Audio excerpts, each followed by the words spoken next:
সুদের বিরুদ্ধে সুদ খরু আল্লাহর ওলি হয়েছে। সুদ করে একজন ছিল পৃথিবীর মধ্যে জগৎ বিখ্যাত একজন মানুষ, যার নাম ছিল হাবিব। কি নাম? হাবিব। উনি চক্রবৃদ্ধি সুদ খাইতেন, এত পরিমাণ সুদ খাইতেন, সুদের টাকা আদায় করতেন, সুদ দ্বিগুণ বা দ্বিগুণ আদায় করতেন। হঠাৎ একদিন যার কাছে সুদ পাওনাদারের কাছে গিয়ে যায়, দেখে যে টাকা চায়, কয় টাকা নাই, তোমার স্বামী কই, বাড়ি নাই।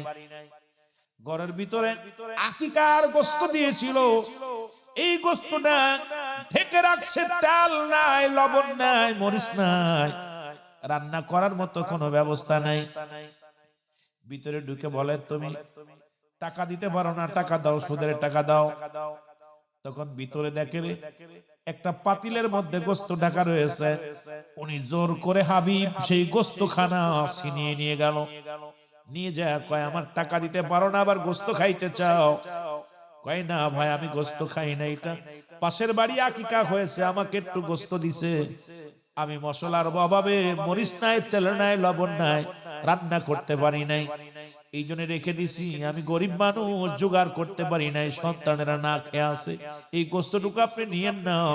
তবু জোর করে ছিনিয়ে নিয়ে বাড়ি গেলেন। বাড়ি যে বিবিরে ডাক দেখায়, বিবিরে, ও বিবি, সুন্দর করে রান্না করো, সুন্দর করে রান্না করো, এই গোশত আমি রান্না করো, আমি গোসল করে এসে খাবো।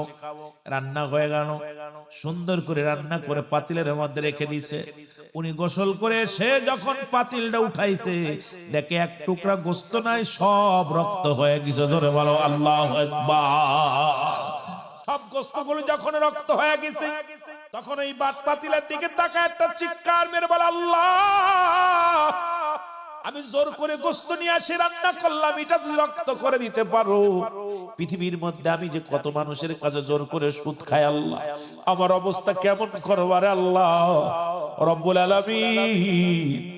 আজ থেকে প্রতিজ্ঞা করলাম, আমি আর জীবনে সুদ খাবো না। তওবা করলেন, তওবাতুন নসুহা, সঙ্গে সঙ্গে এমন খাস তওবা করলেন, রব্বুল আলামিন কবুল করে ফেললেন। মুসলমান, এই পৃথিবীর মধ্যে কবুল শুধু হয় না, ওই জামানার মধ্যে, তৎকালীন জামানার মধ্যে হাবিবকে আল্লাহ রব্বুল আলামিন জগৎ বিখ্যাত একজন আল্লাহর ওলি বানায়া দিয়েছে। জোরে বলেন মারহাবা। আল্লাহ সুযোগ দিয়েছে, খারাপটারও আল্লাহ ওলি বানায় ফেলতে পারে। মারহাবা বলেন না? পারে কি পারে না? বড় মজলিসে এভাবে বলা ঠিক না। আমি এগুলো যাব মুসলমান, এই জন্য 5 শ্রেণী নারী বিবাহের কথা বলছে। জোরে বলেন কয় শ্রেণী? জোরে বলো কয় শ্রেণী? 5 শ্রেণী নারী বিবাহের কথা বলছে। যে গুণাগুণ ছিল, 5টা গুণের নারী দেখে বিয়ে করা লাগবে, ব্যর্থতা করা লাগবে। এবার বাইর হয়ে যুবক বাবারা খেয়াল করবা, কারণ নবীজির মায়ের ভিতরে এই গুণ ছিল। গাউসে পাক আব্দুল কাদের জিলানী, তার মায়ের ভিতরে এই গুণ ছিল। বাবারে আমার, অলিকুল শিরোমণি যিনি, ওনার মায়ের ভিতরে যে গুণটা ছিল, তৎকালীন জামানার মধ্যে, বাদশাহ মুসলমান শুনে নাও, এই পৃথিবীর মধ্যে বাদশাহ কে ছিল? তামাম পৃথিবীর খলিফা বানাইলেন আল্লাহ পাক 4 জন ব্যক্তিকে। তাদের মধ্যে মুসলমানদের মধ্যে 2 জন, আর কাফেরদের মধ্যে 2 জন। এই মুসলমানদের মধ্যে 2 জন, একজন নাম হলো বাদশাহ সুলাইমান। এই পয়গম্বর সুলাইমান আল্লাহ পৃথিবীর খলিফা বানাইলেন।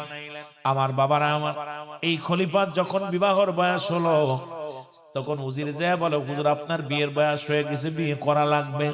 কয়, আমার আল্লাহ পাক তো আমারে জানায়া দিছে উজির, এই 5টা গুণের নারী যদি পাও তাহলে আমি বিয়ে করব, নয়তো আমি বিয়ে করব না। এই 5টা গুণের নারী, গুণান্বিত নারী আমি বিয়ে করব। জোরে বলো মারহাবা। কয়টা গুণের? আমার যুবক বাবারা গভীর মনোযোগ, তার ভিতরে 1 নাম্বার 1 হলো সতীত্বর আমানতদারি। জোরে বলো মারহাবা। আস্তে না জোরে কইবেন। 1 নাম্বার হলো সতীত্বর আমানতদারি। এখন কয়টা মেয়ে পাবেন? মামাতো ভাই, খালাতো ভাই, চাচাতো ভাই, যাদের সঙ্গে দেখা করা হারাম। ও যুবকেরা শুনেন, আজকে যুবক যারা আছো, যুবকদের উদ্যোগে মাহফিল হয়, শোনো, খালাতো ভাইয়ের সঙ্গে, খালাতো বোনের সঙ্গে দেখা দেয়া হারাম, মামাতো ভাইয়ের ভাই বোনের সঙ্গে দেখা দেয়া হারাম, চাচাতো ভাই বোনের সঙ্গে দেখা দেয়া হারাম। এবার যুবকরা আজকে একটু শুনে আয়, তারা আজকে ভালো করে শুনে নাও, কারণ যুবক বয়স হবে জান্নাতি জান্নাতি, যুবক বয়সী হবে 18 বছরের যুবক জান্নাতি, আর 16 বছরের যুবতী হবে জান্নাতি। যাদের সঙ্গে বিয়ে করা জায়েজ তাদের সঙ্গে দেখা করা হারাম, আর যাদের সঙ্গে বিয়ে করা যায় হারাম তাদের সঙ্গে দেখা করা জায়েজ। এ যুবকরা, যেহেতু তোদের ওয়াজ আজকে লাগাইনি, আস্তে আস্তে শুনে নে। পাঁচ ফেরেনি নারী, সেটা হলো নাম্বার 1 সতীত্বর আমানতদারী। নাম্বার 2 পৃথিবীর মধ্যে নাম্বার 2 হলো আমলদারী নারী। নাম্বার 3 হলো মুসলমান পর্দাশীলতা নারী। মারহাবা বলো না? আর একটু জোরে বলো, আর একটু জোরে বলো। যেমন পর্দা যেমন ফরজ, নামাজও তেমনি ফরজ। নামাজ যেমনি ফরজ, পর্দা তেমনি ফরজ। এই পর্দাশীলতা নারী আর আমলদারী নারী, আমার বাবারা, আমার 4 নাম্বার হলো গুণবতী রূপবতী নারী। এ মুসলমান শোনো, 4 নাম্বারটা, এটা এক একটা বিস্তারিত আলোচনা করতে সময় লাগবে, সময় দিতে হবে ঘন্টা অনেক করে এক একটা আলোচনা। এই 5টা গুণের গুণান্বিত নারীদেরকে নিয়ে আলোচনা যদি করতে যায় 5 ঘন্টা সময়ও পারবো না আলোচনা শেষ করতে। তবে লম্বা আলোচনা না, অল্প করে করে যায়। বাবারা আমার, আজকে গুণবতী রূপবতী নারী যদি বিবাহ করো, 10 বছর 50 বছর বিদেশে থাকলেও বউ কোনোদিন যাবে না। আর এই গুণের নারী যদি না পাও, বিদেশে গেছো 6 মাস পরে এসে দেখবো বউ ঘরে নাই, ঠিক কিনা? এই জন্য মুসলমান রূপবতী গুণবতী নারী, এমন একটা মেয়ে যদি বিবাহ করতে পারো, তোমার ঘরের মধ্যে শান্তি আসবে, ভাই ভাই বিরোধ হবে না, তোমার মার সঙ্গে বিরোধ হবে না, তোমার বোনের সঙ্গে বিরোধ হবে না। তোমার দুনিয়ার মধ্যে আর এই পৃথিবীর মধ্যে তোমার মতো শান্তিপ্রিয় মানুষ আর কেউ থাকবে না। জীবনে কোনোদিন দামি কাপড় চাবে না, জীবনে কোনোদিন দামি পোশাক চাবে না, জীবনে কোনোদিন দামি অহংকার চাবে, অলংকার চাবে না। দুনিয়ার মধ্যে আমিত্ব বলতে কিছু থাকবে না, সব কিছু মিলিয়ে দিবে স্বামীর সুখের জন্য, স্বামীর সুখের জন্য সব কিছু বলিয়ে দিবে। 5 নাম্বার হলো, রাসূল বলছে 5 নাম্বার হলো আদর্শবান বাবা মায়ের সন্তান। এখন আজ থেকে প্রতিজ্ঞা করব, হে যুবক, আজ থেকে প্রতিজ্ঞা করব, কোন ঘুষখোরের মেয়ে বিয়ে করব না, কোন সুদখোরের মেয়ে বিয়ে করব না, কোন জিনাকারীর মেয়ে বিয়ে করব না। ও যুবক, আজ থেকে প্রতিজ্ঞা করব, যারা মাদক সেবন করে তাদের মেয়ে বিয়ে করব না, এদের সঙ্গে আত্মীয়তা করব না। এই সমাজটা বাঁচানোর জন্য এই যমুনার যত যুবক আছে, এই যুবকগুলো যথেষ্ট। এই দেশের জন্য এমপি মন্ত্রী লাগবে না, বড় অফিসার লাগবে না, কোন বক্তা লাগবে না। এই যুব সমাজই সমাজ বাঁচাইতে পারে, জোরে বলেন ঠিক কিনা? আজ থেকে প্রতিজ্ঞা করো, কোন সুদখোর, কোন ঘুষখোরের সঙ্গে আত্মীয়তা করব না। এই গ্রামে কিনা কিনা সুদ খায় জানেন না? কথা কয় না, আরো জোরে বলেন না। কি খায়? সুদ খায়, ঘুষ খায়। কিনা কিনা জানেন? কিনা কিনা সুদে কারবার করে, কিনা কিনা ঘুষের কারবার করে, কিনা কিনা মাদক খায়, মাদক, ফেন্সিডিল, ইয়াবা, গাঁজা, মদ, এগুলো জানেন আপনারা? এই কথা বলে না, জানেন? এই যুবকরা জোরে বলো, জানেন? তাদের সঙ্গে কোনো আত্মীয়তা নাই। আপনি প্রতিজ্ঞা করবেন আজ থেকে যে কোনো গাঁজা যত সুন্দরী হোক, তোরা হলো ধলা চামড়া পাগল। এই যে যুব সমাজ খালি ধলা চামড়া সামনে ঘুরলেই পাগল হয়ে যায়, ওদের আর দেখার নেই। দেখে বাঘের পেটে বাঘটা হয়, বিড়াল হয় না। সুদখোরের জন্মটা ভালো হতে পারে না, সুদখোর ঘুষখোরের আওলাদ ভালো হতে পারে না, জোরে বলেন ঠিক কিনা? ওদের রক্তের মধ্যে বয়ে গেছে এগুলো। সুদ যেমন হারাম, ঘুষও হারাম। শুয়োরের গোশত খাওয়া হারাম না হালাল? জোরে বলেন। যারা এই গ্রামে, যারা এই গ্রামের মধ্যে সুদ খায়, ঘুষ খায়, আগামী কাল থেকে তাদের 1 পিস গরুর গোশত খাইতে দিবেন না। যে ব্যাগটা কাড়ি নিবেন যুব সমাজ ভাইয়েরা, কায়রা নিয়ে একটা খিনজির জব করে 2 কেজি পাঠায়া দিবেন, ভালো করে বুনে খাবেন।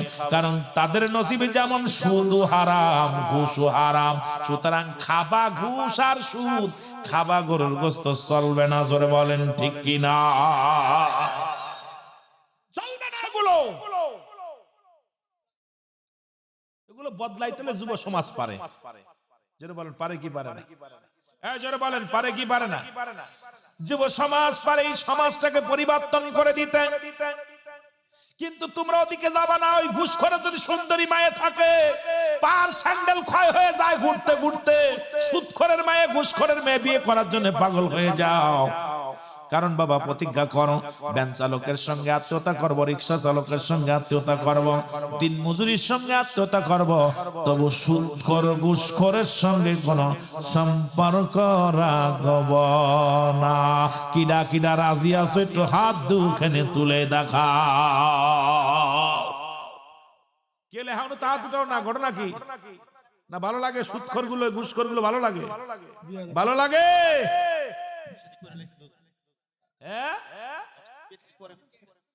করছির আরো আত্মীয়তা আছে না, ছেলে মেয়ে হচ্ছে না, এগুলো এগুলো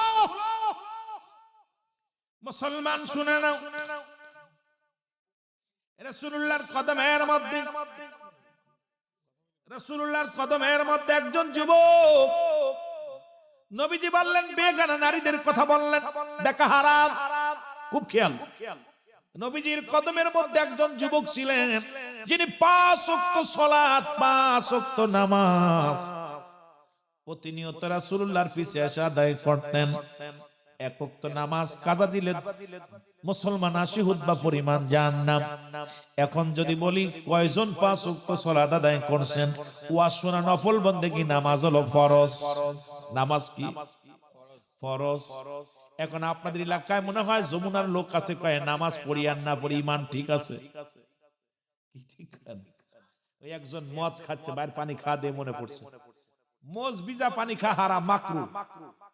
মজ ভিজা, মজ যদি ভিজা যায় এটা মাকরু, এটা খাওয়া যাবে না। এখন ও খাচ্ছে মদ, মজটা এটা উচরে খাচ্ছে, করছে ভাই এরম খাচ্ছেন কে? কই হুজুরি কইছে মজ ভিজা পানি খা মাকরু। কই খাচ্ছো কি? কয় মদ। কি খাচ্ছে? আমার দেশের অবস্থা হলো, আরে সুদ ঘুষ থেকে বাঁচতে হলে আগে নামাজের তালিম নিতে হবে। একমাত্র কাফের এবং মুসলমানদের মধ্যে পার্থক্য হলো নামাজ। নামাজই সমস্ত খারাপ কাজ থেকে বাঁচাইতে পারে। জোরে বলেন ঠিক কিনা? নামাজের ধার বিনা খালি আয়া ওয়াজ শুনবি। আমার ভাইরা, আমার বন্ধুরা, নবীজি বললেন বেগানা নারীর চেহারা দেখা হারাম, বেগানা পুরুষের চেহারা দেখা হারাম। রাসূলের এক সাহাবী নাম শুনে নাও, হযরত সালাবা রাদিয়াল্লাহু তাআলা। ভালো করে লিখে নাও, যুবকরা লিখে নাও। আজকে যে সমস্ত যুবক বাবারা মাহফিল আয়োজন করেছে শুনে নাও, এই সালাবা রাদিয়াল্লাহু তাআলা উনি কি করলেন? উনি যখন বাড়ির দিক যাইতেছিলেন, দেখে রাস্তার পাশে একজনের বাড়ি, জোরে প্রচন্ড বাতাস আসলেন। এই বাতাস আসিয়া পর্দা সরে গেল। সরে যাওয়ার পর দেখে একটা মেয়ে গোসল করা অবস্থায়। সঙ্গে সঙ্গে সালাবা ডাক দে বলে, আল্লাহ এ কি ভুল করলাম, এই যে দুনিয়ার মধ্যে বেগানা নারীর চেহারা দেখে ফেললাম। আল্লাহ এমন তো আমি আশা করি নাই। রব্বুল আলামিন এই খবরটা যদি জিবরিল আমিন আমার নবীর কানে যে পৌঁছায়, আল্লাহ যদি এটা জানিয়ে দেয় আমার হাবিবরে, আমি কেমনে মুখ দেখাবো? কারণ আমি ইসলামের মধ্যে ঢুকেছি, আমি মুসলমান। ও যুবক, সুতরাং আল্লাহ রাব্বুল আলামিনের হাতে ধরা পড়ে যাব। আমি আল্লাহ রাব্বুল আলামিন আমারে ছাড়বে না। সুতরাং আমার রাসূলের কাছে আমি যাব না। আমার নবী যদি জেনে যায়, আমার নবী যদি আমারে জিগে, আমি কি জবাব দিব? আমি আর রাসূলুল্লাহর সামনেও যাব না, নবীর সঙ্গে দেখাও করব না। উনি পালায়া চলে গেলেন মরুপ্রান্তরে। একদিন নয়, দুদিন নয়, অনেক দিন হয়ে গেল। নবীজি সালাত আদায় করে, জিবরিল আমিন এসে বলে, ইয়া রাসূলুল্লাহ, ইয়া হাবিবাল্লাহ, সব সাহাবী তো আপনার পিছে নামাজ আদায় করে, কিন্তু আপনার একজন যুবক সাহাবী, ওই যুবক সাহাবী নবী গো, উনি তো আপনার পাশে আজ কটা দিন আসে না, একটু খবর লন। নবীজি সালাম ফিরায়া সাহাবীদেরকে ডাক দে বলে, আমার সাহাবীরা রে, তোমরা কি আমার সালাবার খবর জানো? জোরে বলেন মারহাবা। নবীজি বলতেছে, আমার সালাবার খবর তোমরা জানো? সাহাবীরা বলে, ইয়া রাসূলুল্লাহ, ইয়া হাবিবাল্লাহ, আপনার সালাবার খবর আমরা জানি না। নবী বললেন, খবর নাও। নবী বললেন, সাহাবীরা রে, চারিদিকে কাফের শত্রুরা, চারিদিকে কাফের বেঈমানেরা, মুসলমানদের আঘাত করে। সুতরাং তোমরা খবর নাও, তাড়াতাড়ি খবর নাও আমার সালাবারে পাও কিনা। আমার বাবারা আমার খবর নেওয়া হলো, কোথাও সালাবা রাদিয়াল্লাহু তাআলাকে পাওয়া গেল না। আমার নবী ডাক দিয়ে কয় সাহাবীরা রে এদিকে আয়, না জানি কাফেরেরা আমার সালাবাকে চিরবিদায় করে দিছে, না জানি আমার যুবক সাহাবীরে দুনিয়ার মাসের বিদায় করে দিছে। আমার নবী ডাক দিয়ে বলে আমি কাফেলা করে দিলাম, শোনো টিম বানা দিলাম, দুইটা টিম। ডাক দিয়ে বলে আবু বকর রে আয় আয় আয়। আবু বকরকে ডাক দিয়ে বলে ভাই আবু বকর রে শোনো, তুমি যাও হযরত আলী রাদিয়াল্লাহু তাআলার সঙ্গে যাও, আর হযরত ওমর ফারুককে ডাক দিয়ে বলে ওমর ফারুক রে তুমি যাও হযরত উসমান গনির সঙ্গে চলে যাও, যা সারা বাংলাদেশ উত্তর থেকে দক্ষিণ, দক্ষিণ থেকে পূর্ব, পূর্ব থেকে পশ্চিম পর্যন্ত সমস্ত জায়গা খবর নাও আমার সালাবার কি হালাত, সালাবার কি অবস্থা, এই খবরটা তাড়াতাড়ি এনে দাও। জোরে জোরে বলেন আল্লাহু আকবার। নবীজি টিম করে পাঠাইছে, মক্কা মদিনার মধ্যে ঘুরে ঘুরে কোথাও পায় না। নবীজির কাছে খবর আসলে ইয়া রাসূলুল্লাহ ইয়া হাবিবাল্লাহ, নবী গো ও মায়ার নবী আপনার সালাবার তো খবর পাই না, আপনার সালাবার কোনো সংবাদ পাই নাই। আল্লাহ নবী কয় সাহাবীরা রে তোমরা যাও মরু প্রান্তরে, মরু প্রান্তরে যাওয়া হলো। হযরত আবু বকর সিদ্দিক রাদিয়াল্লাহু তাআলা, হযরত আলী রাদিয়াল্লাহু তাআলা দুজন মিলে চলে গেলেন মুসলমান মরু প্রান্তরে। যা দেখেন মরুর রাখালদেরকে ডাক দেও, রাখালেরা রে তোমরা কি আমার সালাবারে দেখছো, আমার সালাবারে দেখছো? রাখালেরা বলে ভাই সালাবারে তো চিনি না, নবীর সাহাবী সালাবারে চিনি না, তবে আমাদের মহল্লা একটা যুবক আছে, এই যুবকটা এত কান্না, এত কান্না, কাঁদতে কাঁদতে চোখের পানি পড়ে পড়ে চোখের উপর মুসলমান মুখের গোস্তগুলো খসে পড়া শুরু করে দিছে।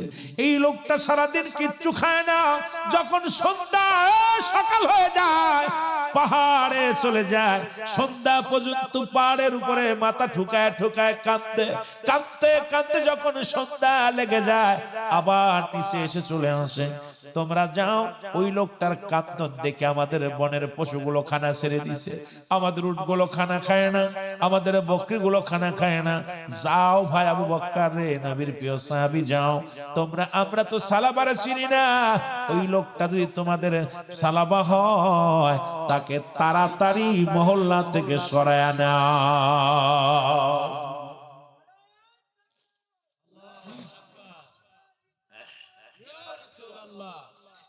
এ আমার ভাইরা, আমার বন্ধুরা, রাসূলুল্লাহ সাহাবা, রাসূলের সাহাবীরা দূরে গেলেন। আরেকজন বলে ভাই আবু বকর সালাবা হাঁটতে পারে না, হেলে দুলে জমিনের মধ্যে পড়ে যায়, আমরা তারে কি করলাম, এক পাতিল দুধ দিলাম, এক পাতিল আমাদের বকরি দোয়া, এক পাতিল দুধ দিয়েছিলাম খাওয়ার জন্য, যেন গায়ে একটু বল পায়।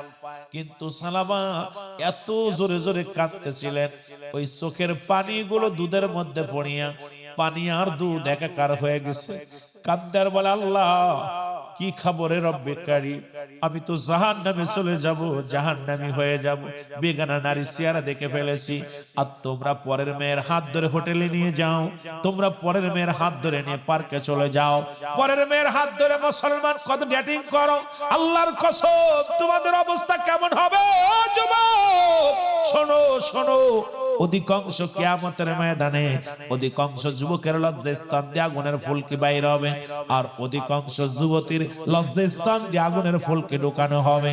কারণ যে সমস্ত মেয়েরা ছেলেদের প্রতি আকর্ষণ করে, আর যে সমস্ত ছেলেরা মেয়েদের পিছ পিছ গুড়গুড় করে মেয়েদের প্রতি পাগল, এই দুইটা জাতির কঠিন শাস্তি হবে কিয়ামতের ময়দানে। সুতরাং আজকে যারা যুবক বাবারা আছো লক্ষ্য করে শোনো বাবারা, আমার শুনে নাও। এই জন্য নবীজি বলছেন দুইটা জিনিস যে ব্যক্তি আমার কাছে হেফাজত করতে পারবে আমি নবী তার হাত ধরে জান্নাতে নিয়ে যাব। তার মধ্যে একটা হলো দু পায়ের মধ্যে বস্তু, যেটা হলো লজ্জাস্থান, পুরুষ লিঙ্গ এবং স্ত্রী লিঙ্গ। এটা একমাত্র স্বামী স্ত্রী ব্যতীত, স্বামী ব্যতীত স্ত্রী ব্যতীত অন্য কোন পুরুষের কাছে বিলিয়ে দেবে না, অন্য কোন মানুষের কাছে যাবে না। আমার নবী ওয়াদা করছে, শোনো একমাত্র স্বামী ব্যতীত স্ত্রীর এই লজ্জা, ও মুসলমান শোনো, পৃথিবীর অন্য কোন পুরুষের কাছে সে যাবে না। এইটা হেফাজত রাখবে, লজ্জাস্থানটাকে হেফাজত রাখবে। আর দুগালের মধ্যবস্তু যেটা হেফাজত করবে জিহ্বা। আমি নবী ওয়াদা করলাম, কথা দিলাম, আমি নবী তার হাত ধরে জান্নাতে নিয়ে যাব। এখন ক্লাস 6 এর ছেলে অন্যের মেয়ের হাত ধরে নিয়ে যাও। মুসলমান 8 9 এর পোলাপান গুলো তারা অন্যের মেয়ের হাত ধরে নিয়ে চলে যাও। কসম আল্লাহর, শোনো আল্লাহর বিধানের কথা শোনো। পৃথিবীর মধ্যে যদি কোনো যুবক, যদি কোন অবিবাহিত পুরুষ, অবিবাহিত নারী যদি জিনা করে, জিনার শাস্তির বিধান শোনো। এই দুনিয়ার মধ্যে শোনো, সুদখোর, ঘুষখোর, জিনাখোর যুবকেরা শোনো। পৃথিবীর মধ্যে যদি কোনো পৃথিবীর মধ্যে অবিবাহিত নারী, অবিবাহিত পুরুষ যদি জিনা করে, জিনার শাস্তির বিধান হলো 100 ডোরা তার গায়ের মধ্যে মারতে হবে। এটা হলো ইসলামের বিধান।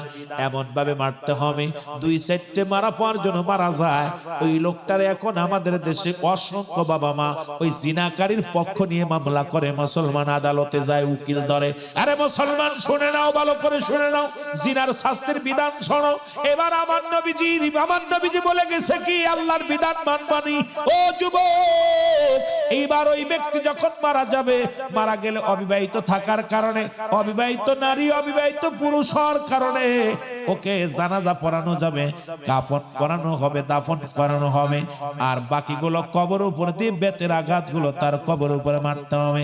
এবার বিবাহিত নারী, বিবাহিত পুরুষ যদি জিনা করে, শুনে নাও যমুনার বাবারা, যদি কোনো বিবাহিত পুরুষ, বিবাহিত নারী যদি জিনা করে, এদের শাস্তির বিধান হলো পৃথিবীর মধ্যে এই নাভি পর্যন্ত, মাটির নিচে বুক পর্যন্ত পুঁততে হবে।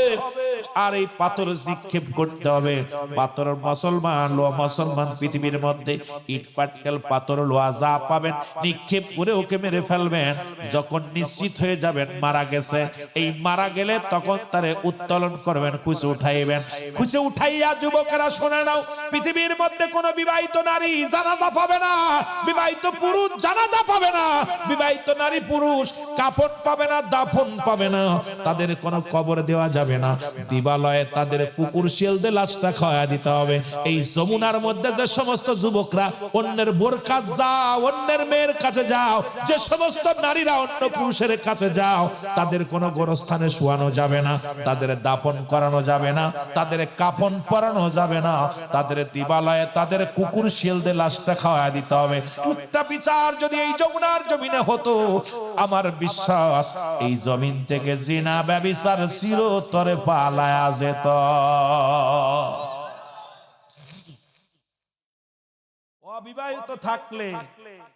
অবিবাহিত থাকলে আল্লাহ তাদের শীতল করছে, শুধু জানাজা পাবে, কাফন পাবে, দাফন পাবে। কাফন দাফনে দুইটা পাবে। আর বিবাহিত কোন নারী পুরুষ জিনা করলে তারা কাফনও পাবে না, দাফনও পাবে না, তাদের জানাজা পড়া যাবে না, তাদের কোথাও মাটির ভিতর হালাক করা যাবে না, তাদের দিবালয়ে মানুষের সামনে কুকুর শিয়াল দিয়ে লাশটা খাওয়াই দিতে হবে। কোন দিয়ে আপনাদের এলাকায় এখন যদি এগুলো বাসা হয়, আপনারা কি ধরা পড়বেন না? পড়বেন? বাসা বড়। পালাবি কই যাইয়া রে মানুষ, পালাবি কই যাইয়া, আজরাইলা শিবে যেদিন থাকিবি পড়িয়া। যদি বলেন ঠিক কি না? পালানোর কোন জায়গা নয়, পালানোর মতো কোন পথ নাই। যুবকরা শুনছো? আজকে দেখা যায় একজন বউ থুয়ে গেলে 6 মাস পরে এসে পাওয়া যায় না। বিবি স্বামীর হক নষ্ট করে, স্বামী স্ত্রীর হক নষ্ট করে। খোদার কসম, খোদার কসম, এই সমস্ত পুরুষ, এই সমস্ত নারী আল্লাহর দরবারে এমন লাঞ্ছিত, এমন অপমানিত, অপদস্থ হবে। আমার বাবারা আমার, এই দুনিয়ার মধ্যে যে কথা বলতেছিলাম, হযরত সালাবা চলে গেলেন। এইবার নবীজির সাহাবীরা যা বললেন, আমার সালাবাকে পাইছনি, মনে আসেনি? কথা বলেন না কেন? মনে আসেনি? এবার নবীজির সাহাবীরা জিগায়, তোমরা সালাবারে দেখছনি? কয় সালাবারে তো চিনি না, তবে একজন যুবক এই মহল্লার মধ্যে বয়া বয়া কান্দে, কোনো খাবার দিলে খায় না, শুধু কান্দে আর কান্দে। ওই কান্দনগত যুবকটারে আমরা দেখেছি।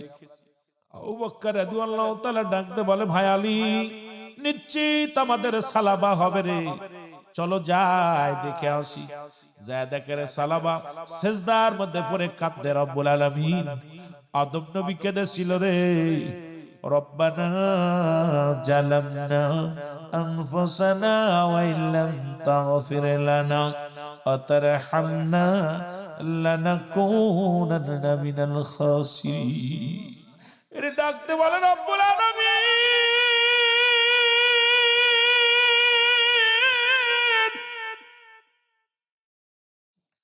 আমার আল্লাহ যদি আমার বিপরীত জানা দেয় রে, আমার পাপের কথা যদি মক্কা মদিনার মানুষ জানতে পারে রে, ইসলামের কলঙ্ক হবে রে, ইসলামের কলঙ্ক হবে। চোখের পানি ছেড়ে কাঁদতে লাগলো। ও আমার যুবক বন্ধুরা শুনে নাও, শুনে নাও। পিছন থেকে নবীর সাহাবী হযরত আবু বকর সিদ্দিক রাদিয়াল্লাহু তাআলা ডাক দে বলে, সালাবা ও ভাই সালাবা, সালাবা সিজদা উঠায় বলে, আবু বকর তুমি কেন আসছো? কয় সালাবারে তোমারে খোঁজার জন্য আমার নবী পাঠাইছে। এই জমিনের মধ্যে সব জায়গা তোমারে খুঁজলাম, পাই না, এই মরুভূমিতে তুমি কেন কান্দো? সালাবা ডাকতে বলে, ভাই আবু বকর রে, আগে বলো আমার নবীজির কাছে কোনো ওহী নাজিল হইছিল? আমার নবীকে আমার বিষয়ে কোনো কিছু তোমাদের কাছে বলছে? আমার নবী কি তোমাদের কাছে কিছু জানাইছে? এরা আবু বকর বলে, ভাই সালাবা, আমার নবী আমাদের তোমার বিষয়ে কিছু আমাদেরকে বলে নাই, তোমার বিষয়ে কোনো ওহীও নাজিল হয় নাই। সালাবা বলে, ভাই আবু বকর রে, আমি বড় গুনাহ করেছি, আমি বড় ভুল করেছি রে ভাই আবু বকর। সালাবা বলে, ইয়া আমার ভাই আবু বকর। আবু বকর বলে, সালাবা রে তুমি কি অপরাধ করেছো? বলে, ভাই সালাবা, ভাই শোনো আবু বকর, আমি রাসূলের পিছে সালাত আদায় করে যখন বাড়ি আসতেছিলাম, নামাজ শেষ করে যখন বাড়ির দিকে রওনা দিলাম, বাড়ির পাশ দিয়ে আসতেছিলাম, হঠাৎ প্রচন্ড জোরে একটা বাতাস আসলো। বাতাস আসিয়া বাড়ির পর্দা সরে গেল, আর ওর ভিতরে একটা মেয়ে গোসল করতেছিল। ওই গোসল করা অবস্থায় আমি তারে দেখে ফেলেছি রে ভাই। এই কথা যদি আমার নবী জানতে পারে রে, আর ইসলাম কলুষিত হবে, আমার নবীজি বড় কষ্ট পাবে। আমার আল্লাহ যদি এটা জানিয়ে দেয়, জিবরিল আমিন যদি আমার নবীরে জানিয়ে দেয়, এই ভয় আমি সালাবা আজ কটা দিন হয়ে গেল আমি তো যাই না, বাড়িও যাই না, নবীর কাছেও যাই না, এই জঙ্গলায় বয়া বয়া কান্দি। এর সালাবারে বলেন, সালাবারে নবীজি তোমার জন্য প্রেশানিত আছে, চলো চলো গো। সালাবা তুই সাহাবীর গায়ে হাত দিলেন, হযরত আবু বকর রাদিয়াল্লাহু তাআলার ঘাড়ে এক হাত, হযরত আলী রাদিয়াল্লাহু তাআলার ঘাড়ে এক হাত, দুই হাত দিয়ে আস্তে আস্তে করে চলে আসলেন, নবীজির কদমের মধ্যে আসলেন। নবীজি বললেন, সালাবারে তুমি কোথায় গেছিলা? বলে, ইয়া রাসূলুল্লাহ, ইয়া হাবিবাল্লাহ, আমি অন্যায় করেছি, আমার আল্লাহ আমারে maaf করছে কি আমি জানি না। আমার নবী কয়, তুমি কি অন্যায় করছো? বলে, ইয়া রাসূলুল্লাহ, আমি চোখের জিনা করে ফেলেছি। আরে যুবক, এই ওয়াজ তো বাংলাদেশে চলে না। আজকে বাংলাদেশের আলেম প্রায় বেগানা নারী নিয়ে অফিস আদালত করি, আজকে বেগানা নারীর লগে চা বিস্কুট খায় আর বড় বড় ফতোয়া দিই রে বাবা। আর কোথায় ফতোয়া দিব আলোচনা এই বাংলাদেশে চলে না। এই ওয়াজ যদি করি, অধিকাংশ আলেমের চাকরি চলে যাবে, অধিকাংশ আলেম বেগানা নারী নিয়ে পিরাই দেখি। মুসলমান শুনে নাও, শুনে নাও, আজকে আমার দেশের অবস্থা, গতকালকেও দেখলাম শিক্ষক ও মুসলমান প্রধান শিক্ষক তার সহপাঠী শিক্ষিকার সঙ্গে অপকর্ম করেছে। মুসলমান শুনে নাও, কারণ বেগানা নারীর সঙ্গে আজকে অফিস আদালত করে ইমানও যাচ্ছে, আমলও যাচ্ছে, সব বরবাদ হচ্ছে। জোরে বলেন ঠিক কিনা? আমার ভাইরা, আমার বন্ধুরা, আল্লাহর নবী বলে, সালাবারে কি শুনাইলা? বলি, ইয়া রাসূলুল্লাহ, ইয়া হাবিবাল্লাহ, আমি আমার এই চোখ দিয়ে বেগানা নারী দেখে ফেলেছি নবী গো, এই অবস্থা আমি দেখে ফেলেছি, আমার আল্লাহ কি আমারে maaf করবো? আমার নবী কয়, তওবা করো। সঙ্গে সঙ্গে নবীজি তওবা পড়ায় দিলেন। আমার সাথে বলেন, আস্তাগফিরুল্লাহ রাব্বি মিন কুল্লি যামবি আতুবু ইলাইহি লা হাওলা ওয়ালা কুওয়াতা ইল্লা বিল্লাহিল আলিয়্যিল আযীম লা ইলাহা ইল্লাল্লাহু মুহাম্মাদুর রাসূলুল্লাহ। জোরে জোরে চিল্লায় বলেন সাল্লাল্লাহু আলাইহি ওয়াসাল্লাম। এ আমার ভাইরা, আমার বন্ধুরা, আল্লাহর নবী বলে সালাবারে ফিরে আয়। আমার নবীজু কান্দে, সালাবাও কান্দে, আমার বাবারাও নবীজু কান্দে। এমন সময় সালাবা বলে ইয়া রাসূলুল্লাহ, ইয়া হাবিবাল্লাহ, আমার পিছনের রগের পাশে যেন মন বলে পিপিলিকা যেন হাঁটতেছে। আমার মন বলে ইয়া রাসূলুল্লাহ, ইয়া হাবিবাল্লাহ। আমার নবী কয় সালাবারে আর বেশি সময় না, সালাবারে আজরাইল তোমার পাশে হাজির হয়ে গেছে। আল্লাহর নবী বলে সালাবারে মালাকুল মউত তোমার কাছে হাজির হয়ে গেছে। সালাবা বলে ইয়া রাসূলুল্লাহ, ইয়া হাবিবাল্লাহ, আমি মরণের পরোয়া করি না, ভয় করি না, তবে আমার গুনাহ যদি আল্লাহ মাফ না করে নবী গো, ওই হাসরের ময়দানে আমি কি জবাব দিব? হাসরের ময়দানে আমি কেমনে নবী গো, কেমনে উঠবো? আমার আল্লাহ যেদিন আমারে ধরবো, এদিন আমি কি জবাব দেব? ইয়া রাসূলুল্লাহ, ইয়া হাবিবাল্লাহ। আমার নবী কয় সালাবারে, ও সালাবা চোখের পানি মুছে বলো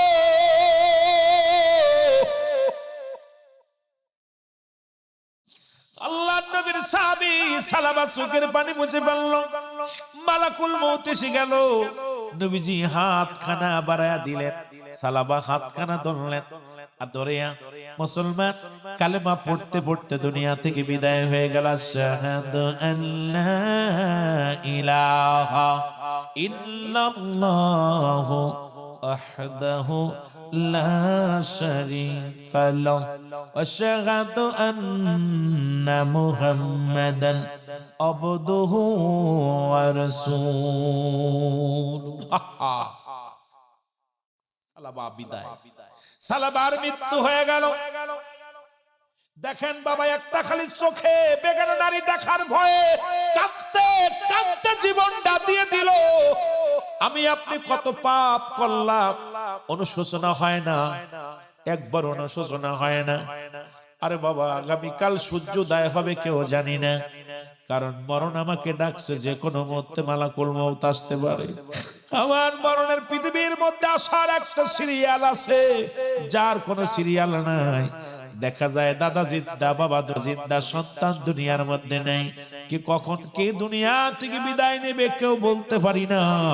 আর মালাকুল মউত যাজবের মধ্যে কোনো সন্দেহ নাই, কারণ একমাত্র স্রষ্টার মৃত্যু নাই, সৃষ্টির মৃত্যু আছে। যেহেতু আমরা সৃষ্টি কুলের মানুষ, কুলে যারা আমরা সৃষ্টি জগতের মানুষ, সুতরাং আপনার আমার মৃত্যু আছে, এর মধ্যে কোনো সন্দেহ নাই। জোরে বলেন ঠিক কিনা? ওরে আজ না হয় কাল তুমি যাইবা কবরে, আজ না হয় যাবার বেলাই দেখবে গো, তোমার সবই রইল পড়ে যাবার বেলায়। আরো জোরে বলেন, যাবার বেলায় দেখবে গো, তোমার সবই রইল পড়ে যাবার বেলায়। তোমার দাদাই গেছে, বাবাই গেছে, কেউ আসলো না ফিরে। দাদাই গেছে, বাবাই গেছে, ওগো তোমার তো যাইতে হবে রে সবাই অন্ধকার কবরে। তোমার ও ভাই ঘর করলাও, বাড়ি করলাও, সবই যাইবা সে রে। ঘর করলাও, বাড়ি করলাও, সবই যাইবা সে রে। যেদিন আজরাইল ধরা দিবে রে ও ভাই, যেদিন আজরাইল। ও ভাই আজ না হয় কাল তুমি, আজ না হয় যাইবা কবরে যাবার বেলায় দেখবে গো, তোমার সবই রইল পড়ে যাবার বেলায়। এ দুনিয়ার মুসলমান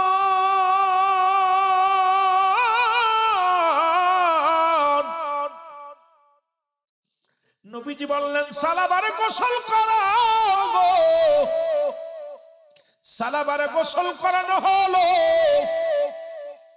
সালাবারে কাপড়ের কাপড় পরানো হলো। নবীজি বললেন আমি সালাবার জানাজা পড়ব, আমি নবী নিজেই সালাবার ইমামতি করব। নবীজি বললেন ওই যে চার বিয়ারি পালকি মসজিদের মধ্যে দেখলে বড্ড ভয় হয়, কখন যেন আপনার বাড়ি আমার বাড়ির সামনে হাজির হয়ে যাবে। নবীজি বললেন সাহাবীরা গো, আমার সালাবার দেহখানা নিয়ে ওই ফাঁকা ময়দানের মধ্যে যাও। সাহাবীরা নবীজির সাহাবীরা সালাবার দেহখানা নিয়ে রওনা হয়ে গেলেন। নবীজি পিছে পিছে আস্তে আস্তে করে হাঁটে। হযরত ওমর ফারুক ডাকতে বলে নবী গো, জানাজার সময় হয়ে গেল, আপনি আসতেছেন না তো ধীর গতিতে আসেন কেন? নবীজি বলে ওমর রে, আমি কেমনে আইব রে ওমর, আমি যে পাটা রাখবো পা রাখার জায়গা নাই। এত পরিমাণ ফেরেশতা রব্বুল আলামিন পাঠায়া দিছে। ও ওমর শোনো রে, রব্বুল আলামিন আকাশ থেকে অসংখ্য ফেরেশতা, হাজার হাজার লক্ষ লক্ষ ফেরেশতা এই জমিনের মধ্যে আমার সালাবার জানাজায় হাজির হয়ে গেছে। আমি পা রাখার মতো জায়গা নাই, তোমরা দাঁড়ায়া যাও। নবীজি আস্তে আস্তে করে গুটি গুটি পায়ে জানাজা পড়াইলেন। এরপরে গেলেন নবীজি জানাজা শেষে দোয়া করলেন। নবীজি বলেন আমার উপস্থিত সাহাবীরা শোনো, এত পরিমাণ আমার সালাবার জানাজায় এত পরিমাণ ফেরেশতারা হাজির হয়েছে। ও আমার সাহাবীরা শোনো, এই ময়দান কানায় কানায় ভরপুর হয়ে গেছে আমার সাহাবীর জানাজায়। কারণ মুসলমান জিবরিল আমিন আসিয়া আমার জানায়া দিছে, একটা নয় দুটি নয়, কারণ এমন একজন মুমিন মুত্তাকিনের জন্য রব্বুল আলামিন তো 8টা জান্নাত প্রস্তুতি করে রাখছে। আল্লাহ নিজেই বলেন দাতুনিল মুমিনিন, আল্লাহ তেমনি ঘোষণা করেছে মুমিনদের জন্য মুত্তাকিনদের জন্য 8টা জান্নাত প্রস্তুতি করা থাকবে। ও আমার উপস্থিত সাহাবীরা শোনো,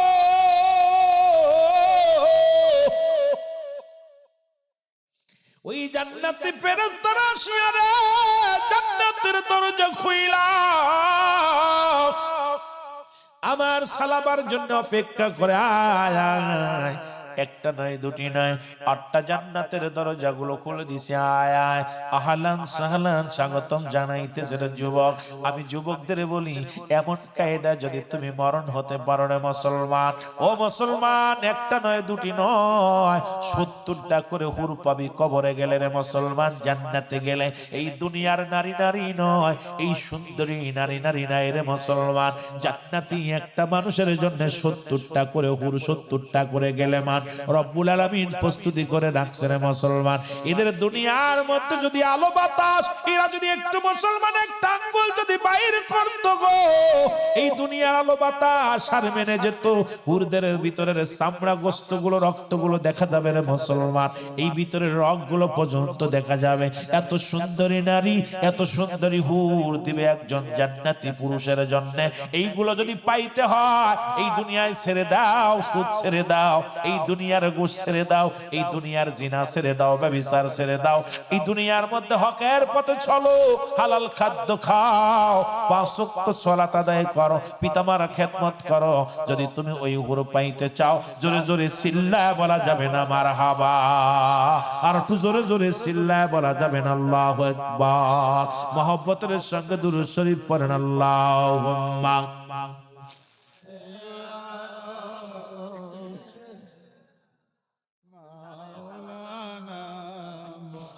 আরো জোরে বলেন আলা আলি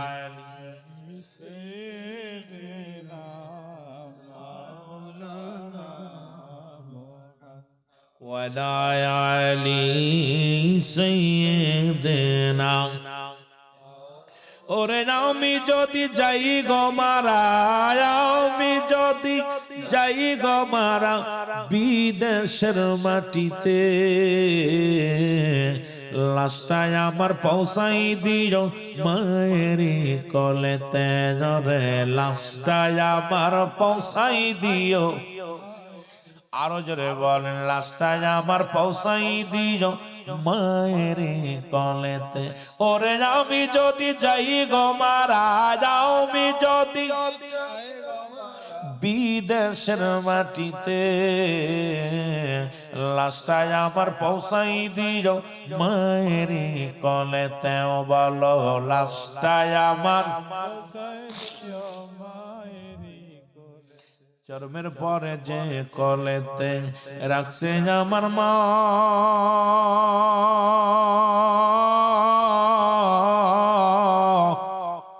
সেই মারে না দেখাইয়া আমার দাফন দিও না। গ্রামবাসী রে, ও যমুনাবাসী রে, আমি তোমাদের যাই কইয়া, সেই মারে না দেখায়া আমার দাফন দিও না। মায়ে মুখটি আমার দেখলে পারে, মায়ে মুখটি আমার দেখলে পারে, শান্তি পাবো কবরে। লাশটাই আমার পৌঁছাই দিও মায়েরই কলেতে।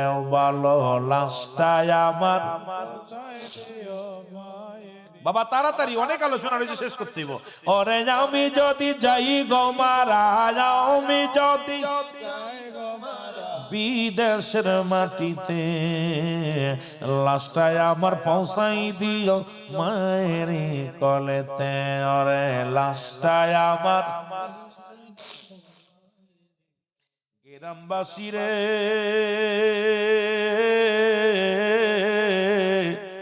একটা দাবি করি তোদের কাছে, ও মহল্লাবাসী রে,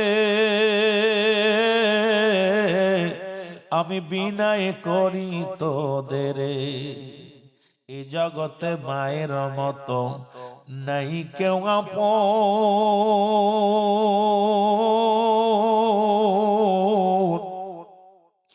সেই মা দুঃখীরে না দেখায়া আমার দিশনারে দাফন। এই জগতে বাবার মতো নাই কেউ আপন।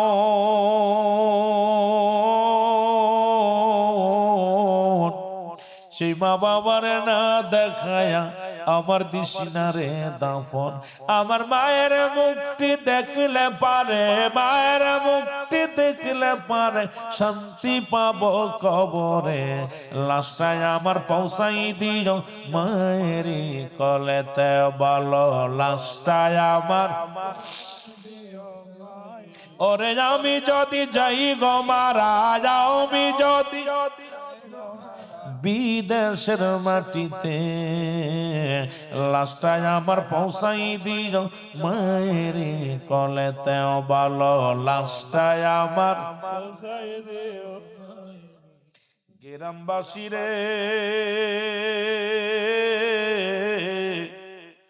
আমি দাবি করি তোমাদের কাছে, খালা বলো, ফুফু বলো, আমার মায়ের মতো নয়।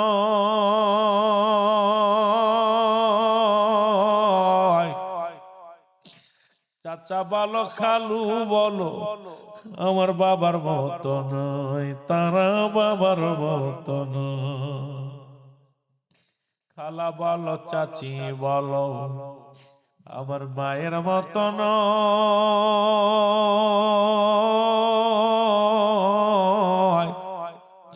চাচা বলো, খালু বলো, আমার বাবার মতো নয়, কেহ বাবার মতো।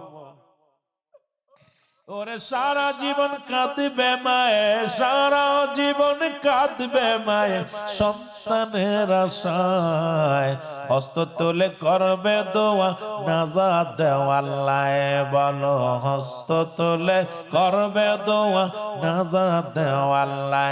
ওরে আমি যদি যাই গো মারা, আমি যদি বিদেশের মাটিতে, লাশটাই আমার পৌঁছাই দিও মায়ের কলেতে। বলো, লাশটাই আমার। এ যুবক, রাসূল বলছে তোমাদের মা, তোমাদের বাবা যদি বুড়া হয়ে যায় খবরদার, খবরদার, মাকে বুড়া বলবা না, বাবারে বুড়ি, বাবারে বুড়া বলবা না, মারে বুড়ি বলবা না। কারণ জান্নাতের গায়ে দুটি দরজা, একটা দরজার নাম তোর মা, আর একটা দরজার নাম তোর বাবা। এই বাবা মায়ের প্রতি 6টা হক হলো ইন্তেকালের পরে, 6টা হক হলো মুসলমান ইন্তেকালের আগে, মৃত্যুর পরে যে 6টা হক। নাম্বার 1, এর যুবক লেখালো মা বাবার হকের কথা শুনতে চেয়েছো। নাম্বার 1, পিতা মাতার জন্য মাগফিরাত কামনা করা। 1 নাম্বার হলো তাদের জন্য মাগফিরাত কামনা করা। 2 নাম্বার হলো তাদের জন্য মুসলমান সব রেশানি করা, তাদের জন্য দোয়া করা। মুসলমান শোনো, সব রেশানি করবা, তাদের জন্য দোয়া করবা রে মুসলমান, শুনে নাও। 3 নাম্বার হলো পিতা মাতার ওসিয়াত পূরণ করা, শরীয়ত মোতাবেক ওসিয়াত গুলো পূরণ করা। আব্বা মা সন্তানদের ওসিয়াত করে গেছে, এই ওসিয়াত গুলো পালন করা। ও মুসলমান শুনে নাও। 4 নাম্বার হলো বাবা মার দিন আদায় পরিশোধ করা। আব্বা মা দুনিয়া থেকে বিদায়ের পরে লিখে নাও 6টা 12টা হক। আজকে ভালো করে জেনে নাও রে বাবা, ভালো করে জেনে নাও। এবার পিতা মাতার এই যে দুনিয়ার মধ্যে যদি দিন আদায় থাকে সব পরিশোধ করা।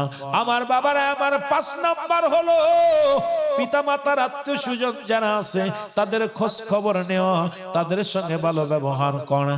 তাদের মুসলমান আত্মীয় স্বজন যারা আছে তাদেরকে সাহায্য সহযোগিতা করা।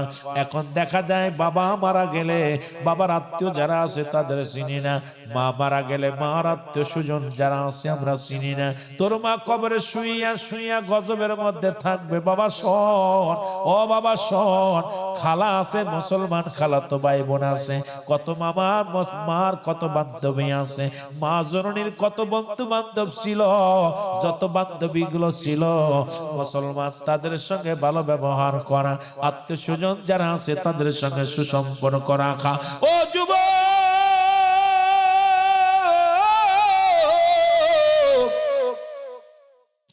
আব্বা এরকম দুনিয়া থেকে চলে গেলে আব্বার আত্মীয় স্বজন যারা আছে, আব্বার ভাই বন্ধু, আব্বার খালাতো ভাই, মামাতো ভাই, বাবা মায়ের যত আত্মীয় স্বজন আছে এদের সঙ্গে যদি ভালো ব্যবহার না করো, এদের সাহায্য সহযোগিতা না করো, এদের যদি যোগাযোগ বিচ্ছিন্ন করো, রব্বুল আলামিন তোমারও বিচ্ছিন্ন করে দিবে তার রহমত থেকে। আমার বাবারা, আমার শুনে নাও, এখনকার জামানা বাবা মা মরে গেলে আর দেখা যায় তাদের আত্মীয় স্বজনের সঙ্গে কোনো যোগাযোগ বিচ্ছিন্ন হয়ে যায়, যোগাযোগ পর্যন্ত থাকে না। জোরে বলেন ঠিক কিনা? এর মুসলমান 6 নাম্বার হলো এই দুনিয়ার মধ্যে, 6 নাম্বার হলো তাদের জন্য মাগফিরাত কামনা করা। এই দুনিয়ার মধ্যে 6 নাম্বার হলো তাদের জন্য বেশি বেশি করে জিয়ারত করা, তাদের কবরটা জিয়ারত করা। কোথায় আব্বা মা শুয়ে আছে, অনেক ছেলে আছে বছরেও আব্বা মার কবরের পাশে যায় না, 2-4 বছর পরে আয়া ইমাম সাহেবরে ডাক দেখ, ইমাম সাহেব আমার আব্বার কবর কোনটা? কয় বাবারে তোর আব্বার কবর ওইটা। ওটা আমার আব্বার কবর না, আমার আব্বার কবর ভাঙতে পারে না। তার মানে বুঝতে বাকি নাই, ও 1 বছর 2 বছরের মধ্যে আব্বা মার কবরের পাশে আসে না। আমার নবীজি বলছে তোমরা বেশি বেশি করে আব্বা মার কবরটা জিয়ারত করবা। নবী যেদিন বলেছিল, যুবক শুনে নাও, শুনে নাও, নবীজি বললেন তোমাদের পিতা মাতা যখন তোমাদের বা পিতা মাতার সালাম দিবা, তোমরা শোনো, তোমরা কেউ কি কবুল আজরের সওয়াব পাইতে চাও? নবীজি বললেন জি, কেউ তোমরা কি পাইতে চাও? সাহাবীরা বলে ইয়া রাসূলুল্লাহ, ইয়া হাবিবাল্লাহ, কে বানা চায়? আমার নবী বললেন শোনো, তুমি বাড়িতে যা সালাম দিবা, আসসালামু আলাইকুম মা, আসসালামু আলাইকুম বাবা, তোমার আমলনামায় একটা কবুল আজরের সওয়াব লেখা হয়ে যাবে। নবীজি বললেন তোমার মায়ের মুখের দিকে তাকাইয়া মা যখন ডাক দিবে রুহুল আমিন, যখন তুমি মায়ের নজরে তাকাইবা, মার কদমের দিকে তাকাইবা, তোমার আমলনামায় একটা কবুল আজরের সওয়াব হয়ে যাবে। তোমার বাবা যখন ডাক দিবে, মুসলমান শুনে নাও, ডাক দে বলবে ও যুবক, ও যুবক, দিলের কান্ডা লাগা শোন, এরে বাবা মা ডাক দিছে, ফরজ নামাজ ব্যতীত নামাজে দাঁড়াইছো, ছেড়ে দাও ছেড়ে দাও। এই পৃথিবীর মধ্যে একমাত্র ফরজ নামাজ ব্যতীত সুন্নাত নফল নামাজে দাঁড়াইছো। ডাক দিছে রুহুল আমিন রে, ও যুবক শোন, ও পাগল শোন, সঙ্গে সঙ্গে নামাজটা ছেড়ে দাও, ছেড়ে দিয়ে মা বাবার ডাকে সাড়া দাও। আজকে বাবার এত শুনে নাও, দিলের কান্ডা লাগা শুনে নাও। আমার বাবারা আমার দিলের কান্ডা লাগা শোনো। এই সেই পিতামাতা নবীজি বললেন, এবার অনেক সাহাবীর চোখে পানি, সাহাবীরা কান্দে। আমার নবী কয়, তোমরা কেন কান্দো? বলে হুজুর, আজকে এই আমলটা যদি আগে জানতাম, আমাদের তো মারে হারাইলাম, বাবারে হারাইলাম, 6 মাস হয়ে গেল আব্বারে হারাইলাম, 2 দিন হলো মারে হারাইলাম। এই আমলটা যদি আগে পাইতাম আমরা আমল করতে পারতাম। আমার নবী কয়, সাহাবীরা রে, আমি নবী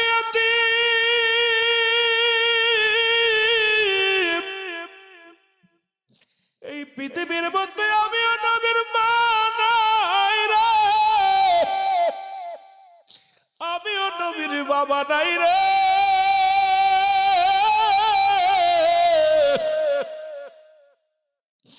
জিবরিল আমিন ডাকতে বলে, আল্লাহ পাক ডাকতে বলে, জিবরিল তাড়াতাড়ি যাও। আমার নবীও কান্দে, সাহাবীরাও কান্দে। জিবরিল আমিন কয়, নবী গো, যাদের আব্বা মা নাই তাদের জন্য আল্লাহ দোয়া শিখিয়ে দিয়েছে, পড়েন রব্বিরহামহুমা কামা রব্বায়ানি সগীরা। জোরে জোরে চিল্লায় বলেন, রব্বিরহামহুমা কামা রব্বায়ানি সগীরা। এর মা বাবার কথা মতো যেজন চলে না, বলো মা বাবার কথা মতো যেজন চলে না, আল্লাহ নবীর দয়া তারা পাবি না। বাইরে আল্লাহ নবীর দয়া। মা বাবার কথা মতো যেজন চলে না, বলো মা বাবার কথা মতো। এই বক্সটা বন্ধ করে খালি মাইকে দিতে বলছিলাম। এরে আল্লাহ নবীর দয়া তারা পাবি না। বাইরে আল্লাহ খালি মাইকে দেন, বক্সটা বন্ধ করেন। আল্লাহ নবীর দয়া তারা পাবি না, বলো আল্লাহ নবীর দয়া। মা বাবা তোর আপন, তাদেরকে কর যতন। মা বাবা তোর আপন, তাদেরকে কর যতন। মার কলি যাই দুঃখ দিলে আল্লাহ সহে না, আল্লাহ নবীর দয়া তারা পাবি না। বাইরে আল্লাহ নবীর। মা বাবার কথা মতো যেজন চলে না, বলো মা বাবার কথা মতো আল্লাহ নবীর দয়া তারা পাবি না। বাইরে আল্লাহ নবীর দয়া। সুন্দরী বিবি পায়া তাদের বইল না, সুন্দরী বধূ পায়া তাদের বইল না, আল্লাহ নবীর দয়া তারা পাবি না। বাইরে আল্লাহ। মাইকটা নষ্ট হলো রে ভাই, এত সুন্দর চললে নষ্ট করে দিলে কেন? ভালো করো, সাউন্ডিং করো। আমার বাবারা এই গানটা গাইতো তুফাজুল হোসেন যুক্তিবাদী সাহেব, তাই না? দেখেন এই মানুষটা আর ওয়াজ শুনে মানুষ, অসংখ্য মানুষ পিতা মাতার নাফরমানি সন্তানগুলো বাধ্য হতো, বেনামাজি নামাজি হতো, ঘুষখোর সুদখোর ঈমান আনতো। আমার বাবারা এখন বাংলাদেশে এত ওয়াজ হচ্ছে, প্রতিনিয়ত ওয়াজ হচ্ছে, কয়টা মানুষ হিদায়াতের মধ্যে আসছে? এই মানুষটার কথা হই না আমার জানা মতে অসংখ্য মা বাবার খেদমত করা, অসংখ্য সন্তান, অবাধ্য সন্তান আব্বা মার খেদমতে নিসার হয়ে গেছে। বলেন ঠিক কিনা? আর একটু জোরে বলেন ঠিক কিনা? সুতরাং যুবকরা আমার আলোচনার আগ শেষ, একটা বেজে গেছে।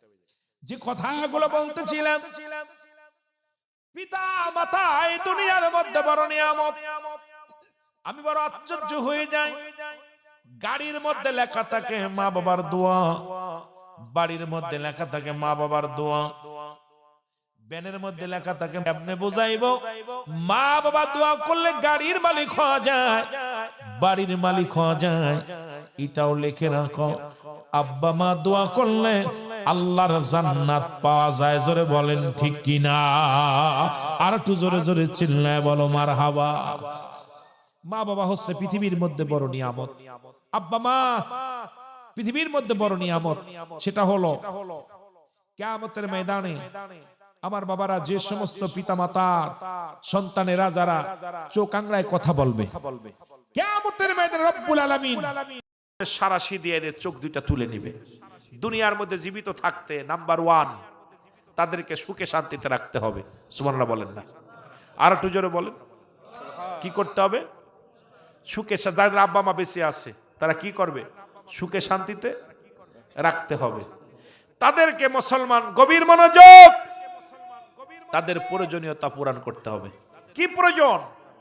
এই যে কনকনে শীতের দিন, আব্বার কি প্রয়োজন? আমার আব্বা যান নামাজ আদায় করে 5 ওয়াক্ত। এখন আমার দরকার ছিল কি, পানিটা গরম করে, আমার দৌড়ই যে পানিটা গরম করে বদনা দিয়ে একটা গামছা নিয়ে দাঁড়ায় থাকবো। আব্বা মার নিজে গোসল করে কেউ কি করাবো, অজু নিজে করাই দিব গরম পানি দিয়া, হাত পা মুছাইয়া দিব। এরপরে বাজারে যাব যখন, আব্বার কি প্রয়োজন? আব্বা মার, এ মুসলমান গভীর মনোযোগ, বাবা মার সঙ্গে কি করবেন? বাজারে যাচ্ছেন, আব্বা কিছু লাগবে? ও মা তোমার কিছু লাগবে? প্রয়োজনীয়তা। কারণ বাপ মা তো চাইবো না আপনার কাছে, খালি মুখ দিয়ে বলবেন। দেখবেন আপনার বাবা মসজিদে ইমাম রেখে, ইমাম সাহেব ছেলে একটা পাইছি, আহা আমার পোলা বাজারে গেলে আমার কাছে আব্বা কি আনবো? কথা বুঝেননি? কি আনবো? মা মানুষ পাড়ায় পাড়ায় যায় বলবো, আমার একটা ছেলে আছে রে, আমার ছেলে বৌমার কথা জিগাই না, আমার কাছে জিগে মা কি আনবো? তাদের প্রয়োজনীয়তা পুরো করা। এ মুসলমান, তাদের সুখে শান্তিতে রাখা। জোরে বলেন না মারহাবা? আর একটু জোরে বলো। তাদেরকে সুখে শান্তিতে রাখা, তাদের সাথে যোগাযোগ, তাদের সাথে যোগাযোগটা ঠিক মতো রাখতে হবে। এখন আপনি চাকরি করেন, আপনি পান নাই, বিদেশ থেকে ফোন দিয়েছেন, আগে ফোনটা হ্যালো, বউ ধরছে, আগে আমার মার কাজ দাও। মা দৌড়ে নিয়ে, বউ দেখলো ফোনটা ধরলো, মা দূর থেকে দেখতেছে, দেখে ঘন্টার পর ঘন্টা বোর লগে কথা কয়, ছেলের লগে কথা কয়, মেয়ের লগে কথা কয়। মা খালি দূর থেকে পাগলের মতো ঘোরে, খালি দেখে। এরপরে মেয়ের জিগায়, অমনি তোর আব্বা কেমন আছে? ভালো আছে। আহা কপাল পুরা ফোলা। একবারও জিগাই ফোনটা দিয়ে আগে, এই মেয়ে, এই ছেলে, আমার মাকে দিয়ে আগে, মার সঙ্গে আগে কথাটা বলো, মা তুমি কেমন আছো? মার সঙ্গে নিয়মিত যোগাযোগ করা, মার সঙ্গে নিয়মিত, বাবার সঙ্গে নিয়মিত যোগাযোগ করা। ঢাকা শহরে থাকে না, আয়া বাড়ি আগে সালাম দিবেন মারে, আসসালামু আলাইকুম মা, ও মা তুমি কেমন আছো? তারপরে বোর সাথে কথা কও, বারণ নাই আমার বাবারা। এই জন্য পিতা মাতার সঙ্গে রসুল বলছে তোমরা বেশি বেশি করে যোগাযোগ করবা, দুনিয়ার মধ্যে সবচেয়ে বেশি যোগাযোগ করবা। কিন্তু আমাদের দেশে দেখবেন, আমি আপনি যাই বলেন, বোর লগে কথা কয়ে কাম সারা দিন ধরে ফোনের লগে কথা বলি, কিন্তু 6 মাস 3 মাস 2 মাস হয়ে যাচ্ছে, 10 দিন হয়ে যাচ্ছে, মার খবর নিই না, বাবার খবর নিই না, একবারও বাপ মার জিগেও না। বাপ মা শুধু দূর থেকে দেখে আর চিন্তা করে, হারে আমার বাচ্চা কেমন আছে, বাচ্চা কেমন আছে। বউ কয় তুমি খাইছো, এই মাসে আমার জন্য কিছু টাকা পাঠাইও, এটা করে। আর সন্তান দূর থেকে মা দোয়া করে, বাবা দোয়া করে, নামাজ পড়ে, আসরের নামাজ পড়ে দোয়া করতেছে, আল্লাহ আমার কলিজার টুকরা বিদেশে পড়ে আছে, আল্লাহ তুমি তারা দয়া করো, তারা তুমি সমস্ত বিপদ থেকে উদ্ধার করো।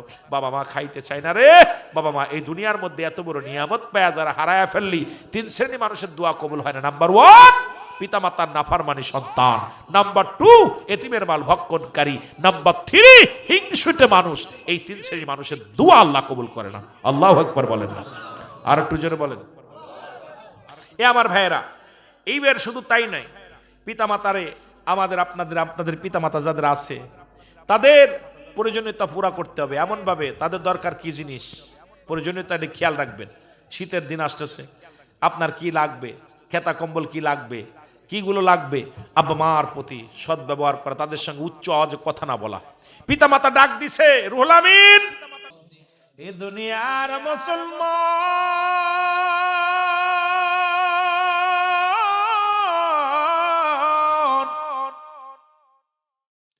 নবীর প্রতি সাহাবীদের কেমন প্রেম ছিল গো। আমি টাচ দিলে সব আলোচনার মধ্যে চলে যাব, একটু ধৈর্য ধরো বাবারা, ধীরে ধীরে আলোচনার মধ্যে যাই রে বাবারা। নবী একদিন হঠাৎ করে জিবরাইল আমিনের কথা হই না, আবু বক্করকে ডাক দে, বলা আবু বক্কর রে, না জানি কখন মক্কা থেকে মদিনায় যাওয়া লাগতে পারে। নবী গভীর রাত্রে একে ছিল কাফেরদের যন্ত্রণা, দুই ছিল আবহাওয়া ভালো ছিল না, মক্কার আবহাওয়া ভালো ছিল না, তিন ছিল মক্কা মদিনার খাবারের অবস্থা। মুসলমান শুনে নাও, এক কথায় অনেকগুলো কারণ ছিল গো। প্রধান কারণ হলো আল্লাহ পাকের ইশারা ছিল নবীজি মদিনায় যাবে, মদিনার মুখ থেকে কালেমার দাওয়াত এত পরিমাণ ভাইরাল হবে রে, তামাম পৃথিবীর আনাচে কানাচে সত্য ইসলামের দাওয়াত পৌঁছে যাবে। জোরে বলো মারহাবা। যেমন মুসলমান, কথাগুলো বোঝার জন্য আমি আস্তে আস্তে আলোচনার মধ্যে যাই। নবীজি বললেন, হঠাৎ গভীর রাত্রে এসে আবু বকরের দরজায় একটা টোকা মারছে। লাব্বাইক ইয়া রাসূলুল্লাহ, লাব্বাইক ইয়া হাবিবাল্লাহ। আমার নবী আবু বকর রে, আমি যে তোমার দরজায়, তুমি টের পাইলা কেমনে করে? বলে, ইয়া রাসূলুল্লাহ, ইয়া হাবিবাল্লাহ, আমার মন বলে আমার নবীজি বলেছিল না জানি কখন যেন এই মক্কা থেকে মদিনায় যেতে হবে, এত রাত্রে আমার দরজায় কে টুকা মারবে রে? আমার নবী দরদি নবী আমার ঘরের মধ্যে আগমন করেছে। আবু বকর বলে, আমার নবী আবু বকর, তুমি ঘুমাও না রে। ও নবীর প্রেমিকেরা, সুন্নি জনতা শোনো। আবু বকর রাদিয়াল্লাহু তাআলা ডাকতে বলে, নবী গো, যেদিন থেকে আপনি বলছেন যে কোন সময় যেতে হবে গো, ইয়া রাসূলুল্লাহ, ইয়া হাবিবাল্লাহ, ওদিন থেকে আমি আবু বকর একটা দিন পিঠ লাগাই নাই বিছনায়। কারণ আমার নবী কখন এসে ডাক দিবে, দ্বিতীয় ডাক দিতে হলে আমার নবীর কষ্ট হবে রে, না জানি শত্রুপক্ষ হানা দিবে। এই কারণে ইয়া রাসূলুল্লাহ থেকে আমি আজ পর্যন্ত একটা রাত আমার এই পিঠ আমি বিছনায় লাগাই না। যমুনার যুবকেরা রে, আজকে যেমন ছাত্র যুবক চৌদ্দ ভাবে আজকের এই মাহফিল কেন সাজাইলি? যুবকেরা শোন, আমার নবীর প্রেমিকেরা রে, রাহমাতুল লিল আলামিন বলে, আবু বকর রে, তাড়াতাড়ি গুছায় নাও, দেরি করো না। বলে, ইয়া রাসূলুল্লাহ, ইয়া হাবিবাল্লাহ, আমি প্রস্তুতি, আপনি চলেন। নবী কয়, তোমার মালামাল গোছাইবা না? বলে, হুজুর, যেদিন শুনছি যা লাগবে সেদিন থেকে আমি প্রস্তুতি আছি। আজকে 1 বছর ধরে মাহফিলটা নেছে, গ্রামের মানুষ এখনো বুঝি প্রস্তুতি হতে পারে নাই। জান্নাতের বাগান যেখানে রওনা দিলে সগীরা গুনাহ মাফ হয়ে যায়, এখানে আসিয়া যদি খাস তওবা করে, আল্লামা কুতুবী রাহমাতুল্লাহ বয়ান করে, বান্দা যখন কবরের ভয়ে, জাহান্নামের ভয়ে, বান্দা যখন চোখের পানিগুলো ছেড়ে আল্লাহ বলে ডাক দেয়, রব্বে কারীম জীবনের সব গুনাহ মাফ করে দেয়। জোরে বলেন সুবহানাল্লাহ। এ জীবনের বাবারা শোনো, এ যমুনার ছোট মাসুম বাচ্চারা শোনো, অনেক লম্বা বড় ইতিহাস বলতে গেলে সময় লাগবে। মক্কা থেকে মদিনায় চলে গেলেন আমার নবী, ভিতরে অনেক ইতিহাস, এটা বলতে গেলে আপনাদের রাত কেটে যাবে, 2-4 ঘন্টা আমি পারবো না। যেহেতু অনেক আলোচনা আছে, এর মধ্যে টাচ দেওয়া লাগবে। আমার বাবারা আমার, এগুলো যদি আলোচনা করতে যাই লম্বা আলোচনা হয়ে যাবে, আপনাদের সময় দিতে পারবো না। রাসূলুল্লাহ মক্কা থেকে মদিনায় যাইয়া রে, জন্মভূমি মায়ের ভূমি,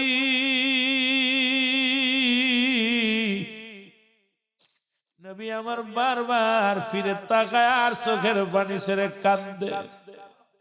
নবীজি তাকায় কান্দে রে, আমার বাবার ভূমি, আমার মার ভূমি, আমি ছেড়ে মদিনায় যাব রে। বারবার মক্কার দিকে যায়, মদিনার দিকে ফিরে তাকায়। জিবরিল আমিন ডাক দে, কয়, নবী গো, আর চোখের পানি ফেলেন না, চোখের পানি মুছে ফেলেন নবী। ইসলাম যদি জিন্দা হয়, যত তাড়াতাড়ি ইসলাম জিন্দা হবে তত তাড়াতাড়ি আপনার মায়ের ঘরে আসতে পারবেন। জোরে জোরে বলো মারহাবা। আর একটু জোরে জোরে চিল্লায় বলো আল্লাহু আকবার। ও যুবক, নবীজি যে মদিনায় যে বসে আছে রে, ছোট্ট দুইটা বালক। আমি ওয়াজ এমনি শুরু করি নাই, কারণ আপনারা জানেন আমি বাস্তববাদী বক্তা, বাস্তবতা নিয়ে বেশি আলোচনা করি। ছোট্ট দুটি মাসুম বাচ্চা, একটা ছেলের বয়স 8 আর একটা ছেলের বয়স 10। এইরকম দুটি বাচ্চা নবীজি আসছে খবর শুই না আসলে গেছে রে মুসলমান। যা সালাম দা, আসসালামু আলাইকুম ইয়া রাসূলুল্লাহ ইয়া হাবিবাল্লাহ। নবী গো, নবী বলা আলাইকুম আসসালাম। বালকেরা রে, তোমরা কি চাই? বলে হুজুর আপনার বাড়ি কোথায়? বালক দুটি ইন্টারভিউ নেয় আমার নবীর। এক বালকের বয়স মাত্র 10 আর এক বালকের বয়স মাত্র 8। আর এই মুসলমান শোনো, যমুনার বাবারা শোনো গো, যেহেতু ছাত্র যুব সমাজ, আগে ছাত্রদেরকে একটু দিয়ে আসি, তারপরে যুবকদের, তারপরে যাব বাস্তবতা নিয়ে। আস্তে আস্তে আলোচনার মধ্যে যাই, যদি কষ্ট হয় ছেড়ে দিব, আলোচনা বাড়াবো না। আমার বন্ধুগণ, দিলের কান্ডা লাগায় শোনা লাগবে। জোরে জোরে বলেন আল্লাহু আকবার। ওরে প্রেম করিয়া বুইল না জীবনে, রাইখো মনে। আর প্রেম করিয়া, আরো জোরে বলেন, প্রেম করিয়া বুইল না জীবনে, রাইখো মনে। আর প্রেম করিয়া হযরত বেলাল পাগল ছিল,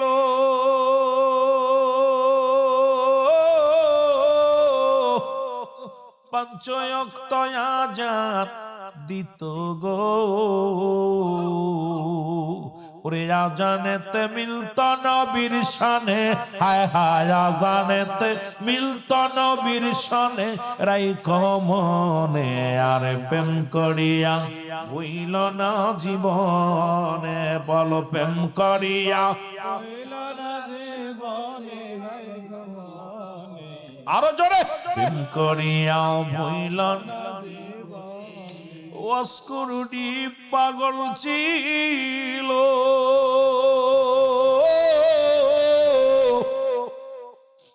আর 32 দাঁত বাকিল গো। ওরে নবীজি কেনা দেখলো নয়নে, গায় গায় নবীজি কেনা দেখলো না, রাইখো মনে। আর প্রেম করিয়া যমুনার আসে কারি দল,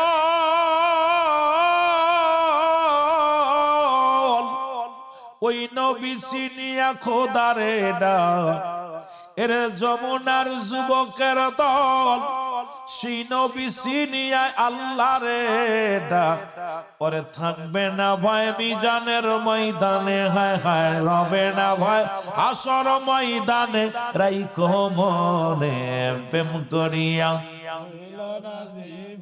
আরো জোরে বলেন, প্রেম করিয়া বুইল না জীবনে, রাইখো মনে। আর প্রেম বুইল না জীবনে। ছাত্র যুবকের দল, নবীর পথে দিয়া জীবন চল, শান্তি পাবি হাসরের ময়দানে, তোরা শান্তি পাবি হাসর ময়দানে। যমুনার যুবকে শান্তি পাবি হাসরের ময়দানে। আর প্রেম করিয়া হইল না জীবনে, হায় হায় প্রেম করিয়া রাইখো মনে। আর প্রেম করিয়া এ দুনিয়ার যুবকেরা শোনো গো,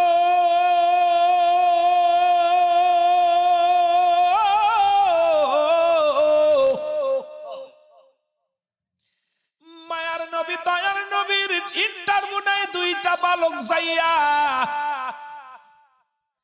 ডাকতে বলে, আসসালামু আলাইকুম নবী গো, ও নবী আপনার বাড়ি কই? নবী কয়, বালকেরা রে, আমার বাড়ি মক্কায়। সুবহানাল্লাহ। এর নবীর আদর্শ সে করে যুবকের দলেরা। নবী কয়, আমার বাড়ি মক্কায়। বালক দুটি বলে, হুজুর মক্কায় আপনার আব্বা মা কি বেঁচে আছে দুনিয়ার মধ্যে? আমার নবী যখন শুনছে আব্বা মা বেঁচে আছে রে, নবীর কলিজার মধ্যে আঘাত লাগছে রে। নবী আমার চোখের পানিগুলো দরদর করে ছেড়ে দিয়েছে। বালক দুটির বুকের মধ্যে টানতে নিয়ে কয়, বালকের রে, আমি নবী এমন এতিম,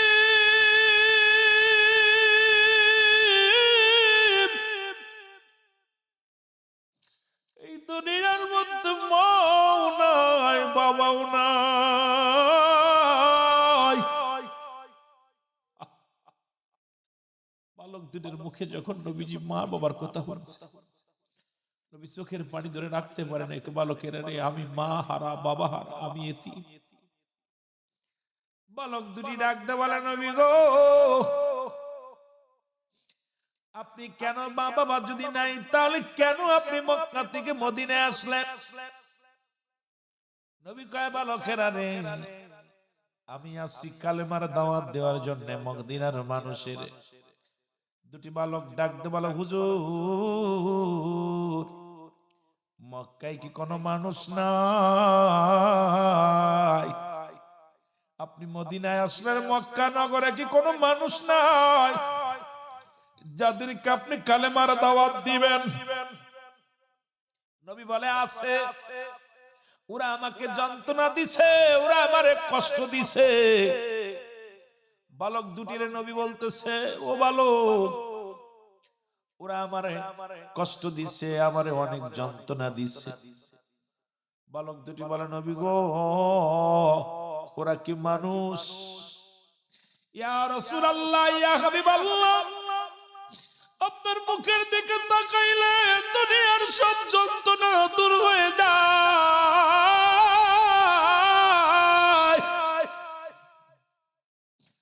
আপনার মুখের দিকে তাকাইলে ক্ষুধা নিবারণ হয়ে যায় নবী গো।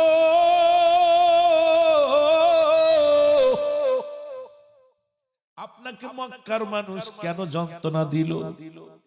আপনি তো কারোর আঘাত করেন নাই, কারোর কষ্ট দেন নাই।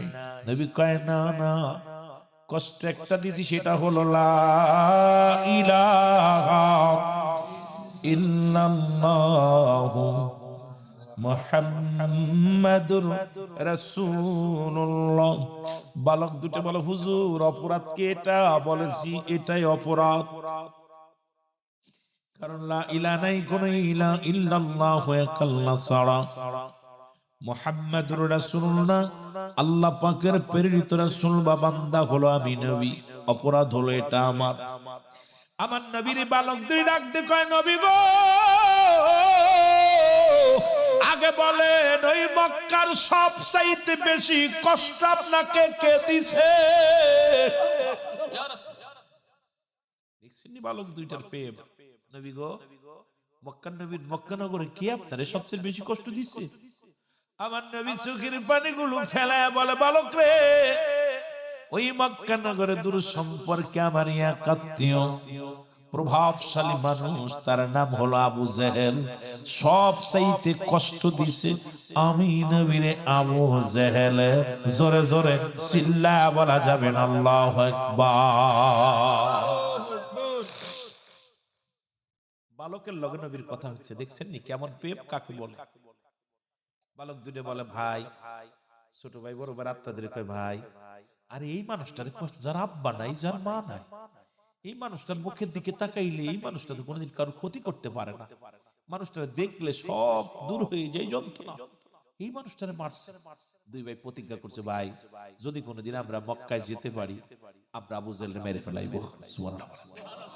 আর একটু জোরে বলেন না। ছোট্ট বালক দুটি প্রতিজ্ঞা করে নবীজির সামনে। ইয়া রাসূলুল্লাহ, ইয়া হাবিবাল্লাহ, নবী গো, যদি আমরা কোনদিন মুসলমান শোনো, যদি কোনদিন মক্কা নগরে যেতে পারি, আর যদি কোনদিন আবু জেলকে আমরা চিনতে পারি, দুই ভাই তাকে চির বিদায় করে দিব। জোরে জোরে চিল্লায়া বলা যাবে না মারহাবা। ছোট্ট বালক 8 বছর 10 বছর কইয়া নবী রাসূলুল্লাহ মক্কা মদিনার বুকে কালেমার প্রচার এতভাবে শুরু হয়ে গেল, নারী পুরুষ আবাল বৃদ্ধ সব কালেমা পড়ে পড়ে সব মুসলমান হওয়া শুরু হলো। জোরে বলেন না, আরো জোরে বলেন না মারহাবা। উত্তর সব পাবি, ভয় নাই, দরকার সারা রাত ওয়াজ করব, ভয় নাই, টেনশন নাই। তোরা যা করছিস এত সুন্দর একটা আলোচনা, প্রেমের মধ্যে ডুবছি, তোরা তোদের ভিতর আসওয়াস শয়তান লাগাই দিছে। নবীর প্রেমের ওয়াজ শুনতে দিব না তোদেরকে। এমন আলোচনা এর ভিতরে সুদ ঘুষ ব্যভিচার সব চলে আসতো। তোদের কপাল মন্দ, তোদের কপাল মন্দ। এতগুলো খেয়াল করতে হয় বক্তা কোন দিক। আমাকে তো যখন টাচ দিছি আমি তো বুঝতে পারছি। এখানে লেখছে, এখানে প্রথম লেখছে মসজিদ ও মাহফিলের টাকা আত্মসার নিয়ে আলোচনা করেন। 3 শ্রেণী মানুষ আমানতের খেয়ানতকারী। সে মুসলমান বলে দাবি করতে পারে। নাম্বার 1, মিথ্যা বলা। জোরে বলো না, কি বলা? মাহফিল নষ্ট করা। এগুলো হলো এসব যুবকরা। 1 নাম্বার কি? এই 3টা চরিত্র যার ভিতর থাকবে সে মুসলমান না। নাম্বার 1 মিথ্যা বলে, নাম্বার 2 আমানতের খেয়ানত করে, নাম্বার 3 প্রতিশ্রুতি ভঙ্গ করে। আল্লাহু আকবার বলেন না। এই 3টা চরিত্র যার ভিতর থাকবে মুসলমান না। দেখুন আত্মসার, এই যে মসজিদ হোক আর মাদ্রাসা হোক, বাড়ির হোক আর ঘরের হোক, যে ব্যক্তি মুসলমান হয়ে যার কাছে আমানত রাখা হলো, আমানতের খেয়ানত করলো, সে মুসলমান থেকে খারেজ। কথা বোঝেননি? ওয়াজ কি বোঝেন? মুসলমান থেকে খারিজ। এরপরে আমানতের খেয়ানত করলো, সে তো মুসলমান থাকলোই না। আমানত রাখছে ভাইয়ের কাছে একটা জিনিস, সেটা খেয়ানত করার অধিকার কারণ নাই। আমার রাসূলের পাক সাল্লাল্লাহু আলাইহি সাল্লামের দরবারে একজন ব্যক্তি একটা জিনিস রাখলেন। নবীজি বলেন আগামী কাল এসে নিয়ে যাব। রাসূলুল্লাহ একে ধারে একটা 3টা দিন ওই জিনিসটা নিয়ে দাঁড়ায় আছে। খুব খেয়াল, রাসূলুল্লাহ দাঁড়িয়ে আছে। এখন 3 দিন পরে ওই লোকের মনে পড়ছে যে এই মুহাম্মাদের কাছে তো একটা জিনিস রেখে আইছিলাম, ভুইলা গেছি। দৌড়ে আয় রাস্তার মধ্যে নবী দাঁড়ায় আছে। সুবহানাল্লাহ বলেন না। বলছে হুজুর আপনি দাঁড়ায় আছেন? হ্যাঁ, আমি তো 3 দিন অপেক্ষা আছি, 3 দিন 3 রাত এখানে নামাজ, এখানে অবস্থা, যখন নামাজ পুরোপুরি। কারণ তুমি যদি আয়া আমার কাছ দিয়ে গেছো এখান থেকে নিবা, আয়া যদি আমারে না পাও তাহলে পরে তুমি আমার মুসলমানদেরকে তুমি বলবো আমরা ধোঁকাবাজ, দাগাবাজ। সুতরাং সঙ্গে সঙ্গে ইহুদি সবকিছু ফেলে দিয়ে রাসূলুল্লাহর কদমের মধ্যে পড়ে কালেমার মালা পড়ে নিচ্ছে। সুবহানাল্লাহ বলেন। আর এখন আমার দিলে টুক করে পকেটে নিয়ে চলে যায় আত্মসার করা। এটা শুধু মসজিদ মাদ্রাসা, অল বাংলাদেশেই আত্মসার পার্টি বাড়ছে।